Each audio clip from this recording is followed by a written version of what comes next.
Hello and welcome to Risk Awareness Week 2022. I'm Robert Brown, and I'm going to take you through a discussion today on how to optimize cybersecurity control decisions when supporting data is scarce. Before I do that, I'm just going to give you a very brief introduction into my background. I've been able to enjoy a 25-year career as a decision risk analysis advisor across multiple commercial verticals. The last of which was working within a large-scale manufacturing company that brought aluminum flat-rolled product to market. Within that group, I worked in the strategic planning and the global automotive marketing groups. I've also been privileged to be a past Risk Awareness Week contributor.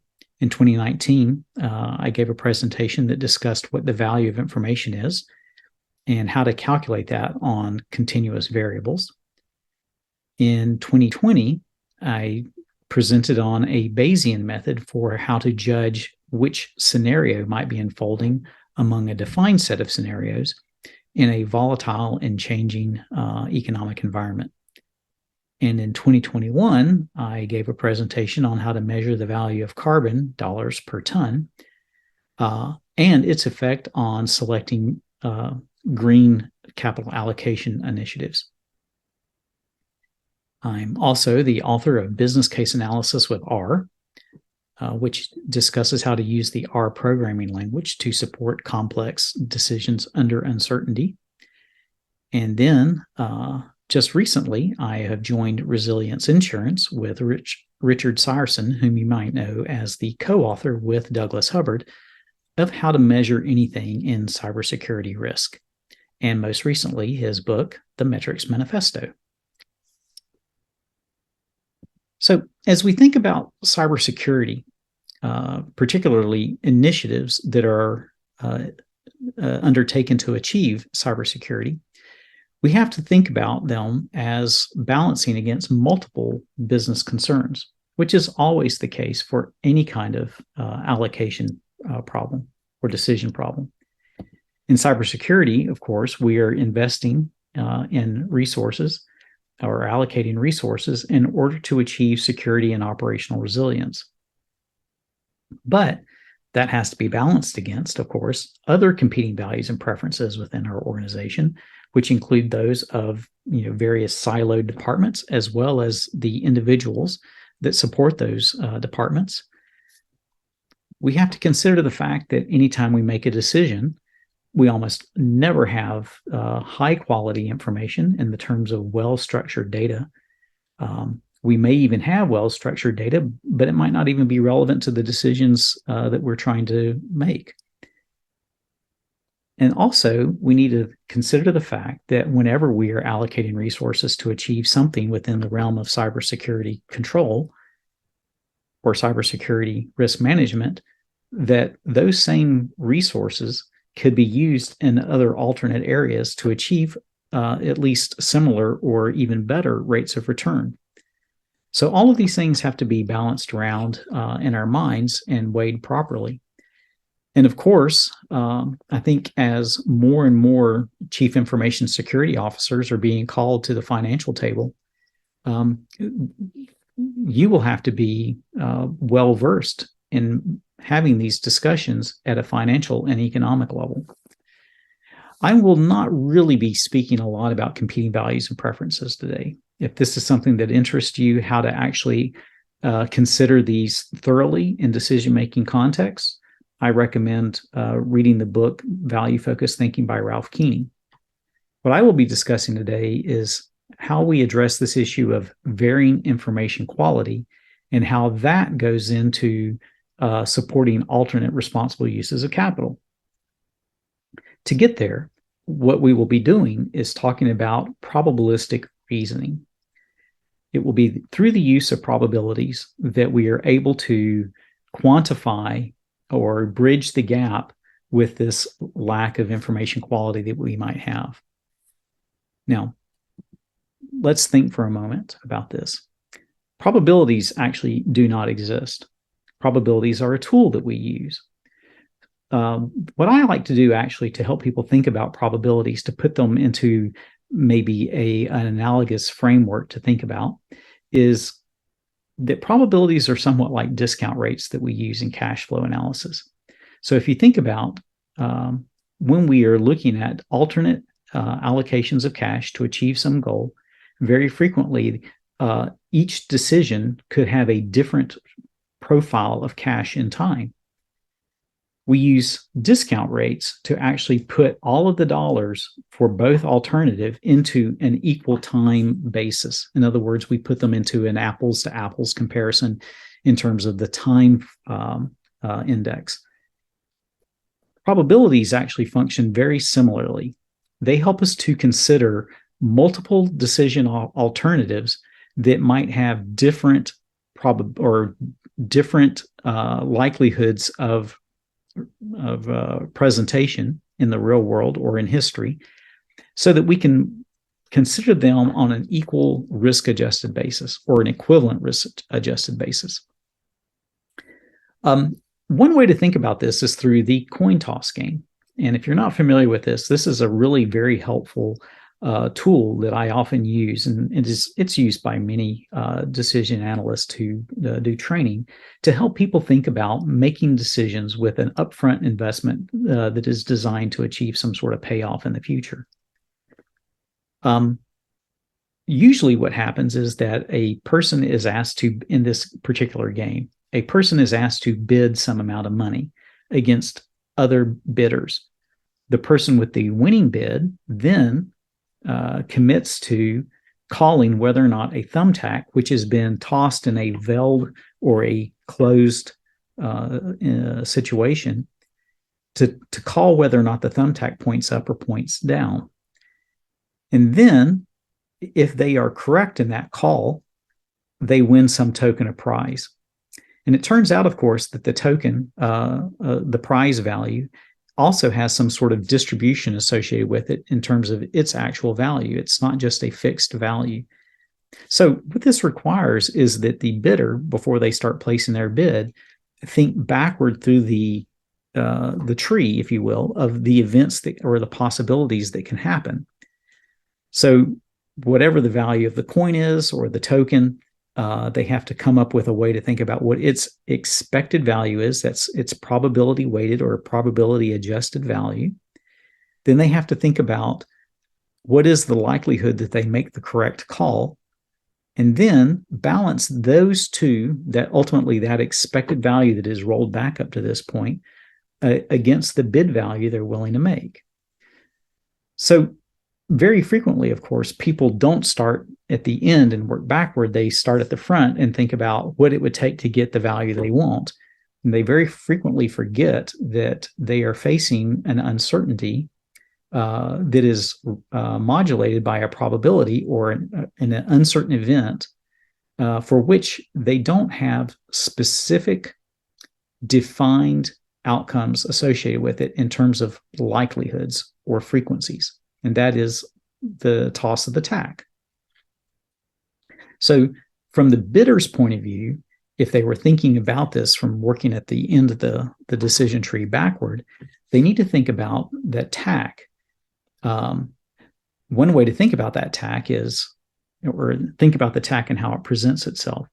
One way to think about that tack is to think of it in terms of being either a coin or a nail, and the degree to which the tack represents one or the other of those, or what, or I guess what spectrum it might lie on in between those two extremes. So a coin, of course, by definition, almost a fair coin would have a 50% probability of being heads up or down. A nail would almost certainly always fall down. So the question is, how much of the nail versus the coin should I allocate to the tack? And that's essentially what we'll be thinking about doing in this discussion today. We'll be looking at the opportunity for something to occur and how we allocate a probability to that, and then use that to weigh the decisions that we're facing in terms of cybersecurity control investments. So let's think about this specifically in terms of cybersecurity control investments. Suppose we have the opportunity to invest in controls. We might actually have a very expensive set of controls that we would like to think about, all the way down to maybe not even doing any investment at all or making any investment. On the other hand, on the other side of the decision tree, we might be facing a situation in which we experience some kind of breach. Now, for the remainder of the discussion here today, I will be talking about this in terms of a ransomware kind of a breach or a ransomware event. There are many other kinds of cybersecurity threats and perils that we could discuss. Almost all of them can be treated in a very similar way. So to put this into a specific concrete context, I'm only going to be speaking about the ransomware event, but please understand the same line of thinking and reasoning can be applied to any other sort of risk or peril. So when a ransomware event occurs to an organization, there is, of course, a range of loss severity that could be experienced. Now, depending on which is almost independent of the controls that have been put in place. So if a ransomware event is successful in terms of actually creating a material level of response from your organization, that is, you get everybody in your organization involved, including the CFO, possibly the CEO, range of that loss severity is pretty much going to be independent of whatever controls you had in place. However, mediating between those controls you put in place, as well as what that loss severity might be, is the probability that the material event could occur. And those probabilities could differ on the basis of the kinds of controls that you have put into place. So the controls themselves might actually be uncertainties, the cost of those controls. They could be represented as a distribution. The loss severities are most certainly a distribution. However, what those probability or what those ranges are, while they may be wide, particularly for the loss severities, they probably occur within a rather bounded space. In other words, you would not face a ransomware event for trillions of dollars. There's no way your organization could ever respond to such a demand.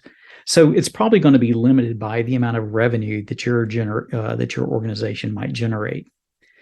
There are a couple of other concerns that might go into the range of loss severity, including lost business production or even personal identifiable records that are exposed and the penalties that might be associated with that. Regardless, it still falls within a bounded range. And so those would be addressable in quite the same way that you might address thinking about the range of value associated with the coin in the thumbtack game, that is the token of value. The thing that is difficult, really, and which it really functions as the connective tissue between the investment level and I'll call it the payoff level, but understanding it's actually a loss, is this probability. How does that probability relate as a dependency on the security controls that you might implement, the level of those security controls? With all that in mind, then, what we're thinking about as a information security leader would be, how do I optimize this decision? That is, how do I choose that set of controls which minimizes the expected value of the material ransomware event losses? So again, I emphasize, it is this probability that connects the two events of investing versus facing some sort of loss event that is of material concern.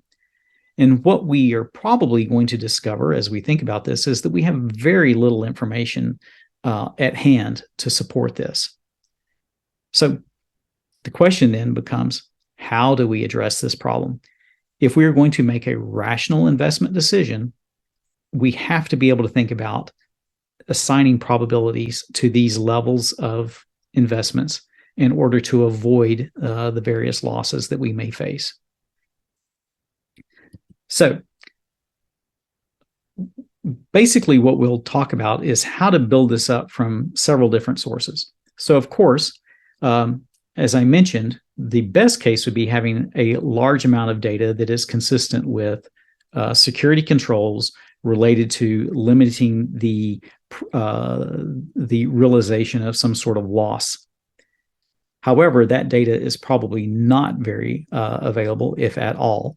But if we had it, and we do probably have some information on the basis of, let's say, claims data that would exist within an insurance company, some of that could help inform us as to what the likelihood of a ransomware event might be.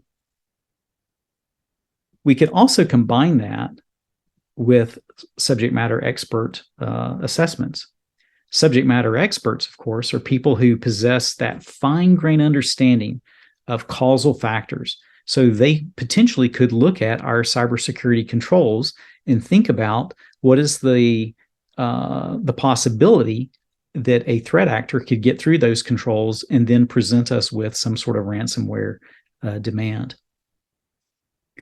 But we also want to go maybe another step further and think about how we can convert our subject matter experts into bookies. That is, people who are or who can aggregate and synthesize information to build up a set of odds, or conversely, a set of probabilities that relate those control configurations to that probability that we would experience the ransomware event. What we will probably do, or what we will be doing, is thinking about these two more so than this one, because the state of something like actuarial tables or peer-reviewed data for this type of assessment just likely does not exist in any level of detail that would typically inform us in the establishment of probabilities. So how do we go about this process then of taking subject matter experts, or people that we can identify as having insight into the effective controls, and then grow them into a kind of a person, or develop them into a person who also is good at making accurate probabilities, or developing accurate probabilities? So we do this through a set of processes that are all linked to each other. The first is, once we identify subject matter experts that can think about our security controls and the possibilities that that could lead to, we want to take them through a process of iteratively calibrating them. And I'm going to talk about what this looks like in a little bit more detail, but here I'll just sort of establish the steps. We'll go through a process of iteratively calibrating the subject matter experts.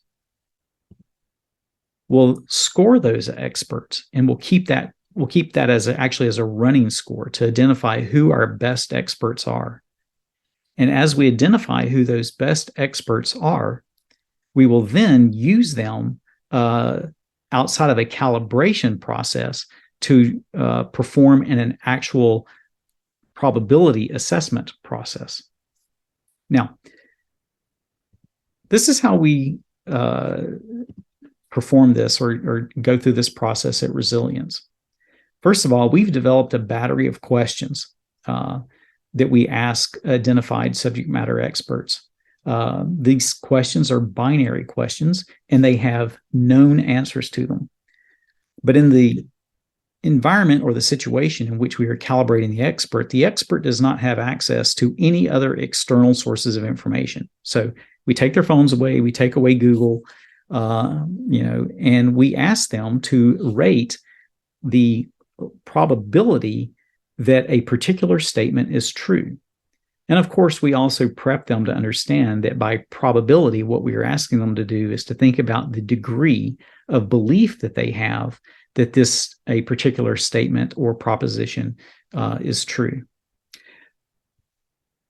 They move the sliders on each one of these questions to basically register their probability. And we keep a running tally of this. We may take them through several, if not dozens, but maybe even hundreds of questions over time.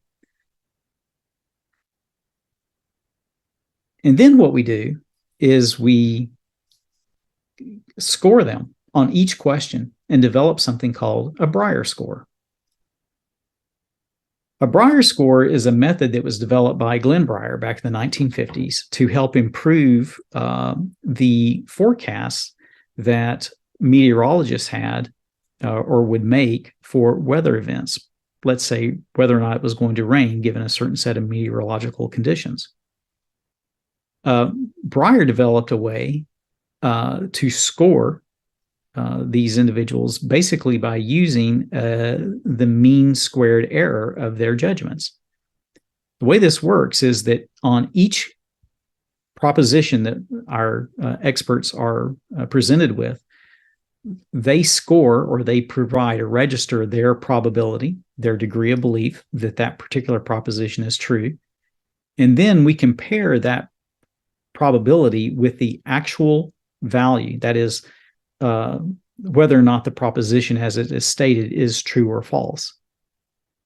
Then we take the difference between that probability and the actual outcome, and that represents the error between the two, and we square that error. So on any given question, this number, the squared error, is the Brier score on the question. And then as we look across all of the questions that a particular expert has responded to, we can calculate their overall Brier score by simply taking the expected value or the average of those scores. In other words, we simply take all of their squared errors, we sum them up, and then we divide that by the total number of questions that the expert has responded to. We can monitor this over time as well. So we don't just want to look at one-off type events. But basically, this is giving the expert an understanding of how well to sort of gauge their own internal intuition about how competent and confident they are about the subject at hand that they're being asked about. So once we've taken the experts through this particular process, that is, we've calibrated them on known questions. They might be difficult, but they're verifiable. Basically, we're exercising their brain, again, to balance their competency and their confidence. Once we have that in place, then we use something like an Egon Brunswick lens model approach to reverse engineer the way they think about a complex environment, like putting security controls into place, and ask them to judge how likely a particular set of security controls would lead to a material event that we would be concerned about. So essentially what we've done is we've moved from very easy to assess outcomes to something that's difficult to verify by putting the brains or the minds of subject matter experts into a state at which they have developed this ability, again, as I've already sort of mentioned, to weigh their competency versus their confidence against the subject matter at hand. Now, in this particular case, what we would be doing is not just relying on one subject matter expert, though. We would be combining all the subject matter experts that we bring to bear on this. Then what we'll take their responses to various questions about the allocation of security controls, or the application of security controls, to some sort of response. In this particular case, we'll be talking about the probability that a material event will occur with regard to, say, the ransomware event. Let's talk about this in a little bit more detail. So, again, going back to our ransomware model, what we want to do is to discover the value of security controls. Remember, we don't really have a large amount of information, tabulated, formalized, peer-reviewed information that specifically relates a set of security controls to the material event presenting itself in history. So what we will do is take a set of subject matter experts, and we will ask them to review somewhere between 10 to 50 various control states. These control states work as cues in their mind that they relate through some sort of understanding of the underlying system model that will help them then to estimate that probability. Each set of cues is composed of different control levels across several different, and as you'll see in just a minute, 7 different control types that we could combine together to achieve this ultimate goal of preventing a ransomware event from occurring. Again, SMEs estimate that probability. We score the SMEs, this time not so much for their error score as with the Brier score. We will be we sort of assess them on their consistency, that is, how well they identify combinations that are similar and rate them accordingly, versus how well they're able to discriminate between different levels of combinations of security controls. It's very similar to the Brier score. It actually involves components that are an expanded explanation of the Brier score. But still, we're able to sort of score them as to how well they are able to go through this process in both an appropriately consistent and appropriately discriminatory manner. We then combine all of these SMEs into a database, and the result is we're able to extract out of that database a probability model for the potential total set of control combinations that we might have available to us with the 7 different control types. Again, I'm going to go into this in just a little bit more detail as we move along. In order to get the subject matter expert thinking clearly about the environment that they're working about, we expose them to the sort of the mental framework that we'd ask them to consider that they're facing. One that's sort of based on the NIST CSF as well as the MITRE linear attack model. It's based loosely on those.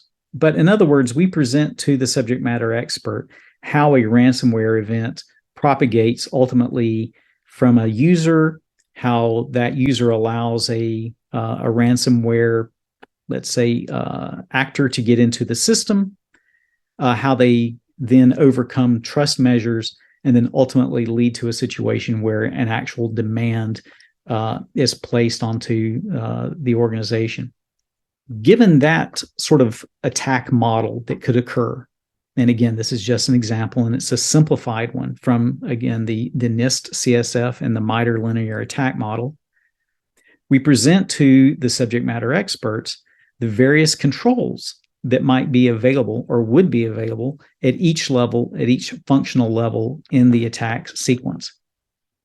So, for example, training and email security might be the first line of attack or the first line of defense, moving through vulnerability and endpoint management, all the way down to some level of backup for the system. And then each one of these controls has several different levels of control applied. So, for example, one of those control levels, you might not actually do anything. However, some of the other controls might have 2 or 1 or 2 additional levels of control representing levels of effect on the overall system that might need to be considered. So when you consider the fact that there are 7 different types of controls that we are going to be presenting to an SME in this particular ransomware assessment, each one of them having anywhere from 2 to 3 levels of control, then there are potentially 650 different combinations that would need to be assessed. That's why I mentioned, though, that we don't really expose subject matter experts to the full 650. We only ask them to think about 10 to 50 at a time. This helps the subject matter expert, of course, avoid some sort of mental fatigue that they may face as they try to, very carefully think about the distinctions between each level of control for each of the control types, and ultimately that effect on that probability of a ransomware event turning into an actual material loss. So this is what the assessment would look like to that subject matter expert.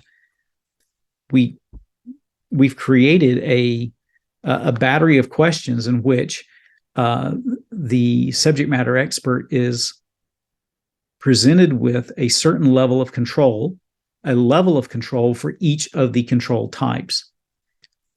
And then they assess a probability against a baseline probability that we have pre-assessed with them.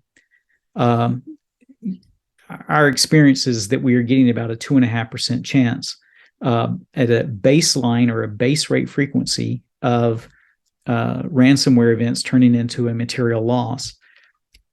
They consider this 2.5% base rate frequency and consider how the control levels affect that base rate, and then they register their probability for that set of control levels. We also sort of give them some feedback in understanding if it's 4% probability in a given year, what that looks like over the ensuing 3 or 5 year intervals. Again, just to help them calibrate what they would be looking at for a given set of control levels across those 7 control types. We repeat this process across multiple different control configurations until we have enough that represents a kind of a spanning set over all 650 controls without any one subject matter expert being required to assess all 650 control levels or control combinations, I might say. Once we've repeated this process and we've collected all of these control configurations with their associated subject matter assessed probabilities, we have essentially recreated a system model that might exist in the mind, the super mind of some, or exist in the mind of a super subject matter expert. We are essentially doing what the Oakland A's did when they traded off Giambi for several different players, none of which were as good as Giambi himself. However, in aggregate, that is, as Billy Bean described it, in the adding field, by adding up or combining all of their assessments, we've now got an overall system model representing the mind of the subject matter experts, their mindset about how those configuration levels ultimately affect that probability of a material event. Right? But you'll notice, though, that all of these control types and their control levels that have been assessed, they are still in a qualitative or a sort of a narrative description format. So the next thing we do would be to convert the control levels to ordinal levels, matching the degree that each control level represents. So a 0 gets a score or represents no control level. A 2 would be, or a 1 would be the next highest up, and a 2 would be the next highest up over that. So once we have all of these, the narrative scores converted into ordinal scores, we could perform a linear regression or even potentially a logistic regression on those scores to get a regression coefficient related to each one of the control types. So all I have to do once I've performed this type of regression is allocate or indicate what level of control that I might like to have for each one of the control types, and then from there simply calculate what that probability would be. In this particular case, what I'm demonstrating is once we know the coefficients, we could look at this case where all controls are set to their minimum level. I apologize. I think earlier I said the minimum control would be set to a 0. Actually, it would be set to a 1. My apologies for that. But the next level up, but we might consider maybe the maximum level of control where we set each one of those control types to their maximum level and then calculate the probability there. So again, based on a starting level, a base rate, for example, of 2.5% probability of facing a ransomware event that turns into a material reportable level of loss, with the minimum amount of controls in place, or almost basically no controls in place, for that organization, or for an organization, then their probability would be a 4.6%, 4.7% chance of facing one of those types of loss events. Whereas if they have maximum level of control, they've reduced that probability of facing such a loss event quite significantly, by a factor of 4 almost, or a little bit more. Think about what's happened here in this process, where the gold standard, of course, in any sort of probabilistic reasoning exercise would be to have randomized controlled information, or randomized experimental data that is well tabulated, well documented, has a very clear provenance, and is tied to a system that is largely stable. We've started in the situation where we don't have access to that level of quality of information. And we've built from assessing with subject matter experts who are properly calibrated a reasonable range of probability adjustments that might occur for the given level of control levels we might put into place, knowing that each one of those control levels has a certain cost associated with it. And we can then, by going back to our original decision tree, thinking about how those cost of controls for each configuration set, mediated through that probability of resulting in a material loss event, faces that actual loss event when it happens. We can then balance our investments with that information in hand. So that brings us back to where we started, and that is, with probabilistic reasoning and using probabilities that are essentially built up or constructed through the use of well-calibrated subject matter experts, we can now optimize our decision within the control configurations that we would like to consider. That is, those control configurations that minimize the expected loss we face given those controls that we've invested in. And now we can move over into the overall broader set of discussions that we have about balancing our cybersecurity control investments against all other investments that an organization might be considering. This way, you have a reasonable and rational place at that table when these discussions occur. And you can actually have a discussion about the value of cybersecurity controls in the financial and economic terms that all the other organizations or the departments within your organization are used to having when it comes to seeking allocation or in budgeting for their various projects.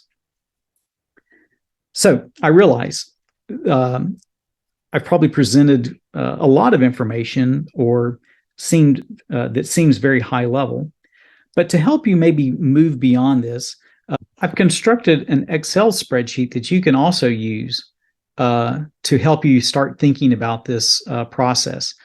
I will very quickly show you some of the key outputs here. This will be downloaded from the Risk Awareness Week presentation that I'm giving, the site location. And what I would like to offer is that if you would want me to go through this with you on a personal basis, you can sign up for some open hours with me. Well, let's say open 30 minutes, and I'll take you through about a half an hour discussion to show you how to effectively use this tool. Now, I want to point out that the tool itself is not a fully baked decision analysis support tool. It gives you the ability to think about the trade-offs you might need to make with selection of security controls for a ransomware event in terms of how much exceedance or loss exceedance you face, and how much insurance actually you might need to address that level of loss exceedance or that loss severity that you would have with those controls in place. And I've also included, so that's what you would see here in this particular area. And then down at the bottom, I've also included the ability to assess the range of cost that would be associated with any configuration of those security controls, and to get an idea of which one of those security control configurations are maybe the most important for improving your evaluation of how much that control configuration costs. I thank you for your attention today.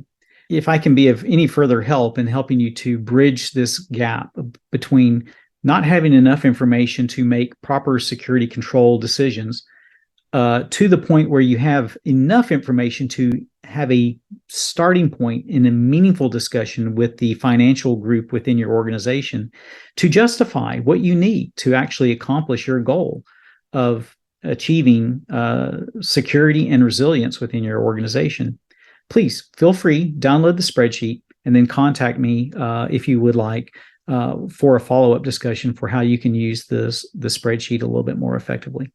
Anyway, again, thank you for your time, and I hope you have a great experience for the rest of this week at Risk Awareness Week 2022.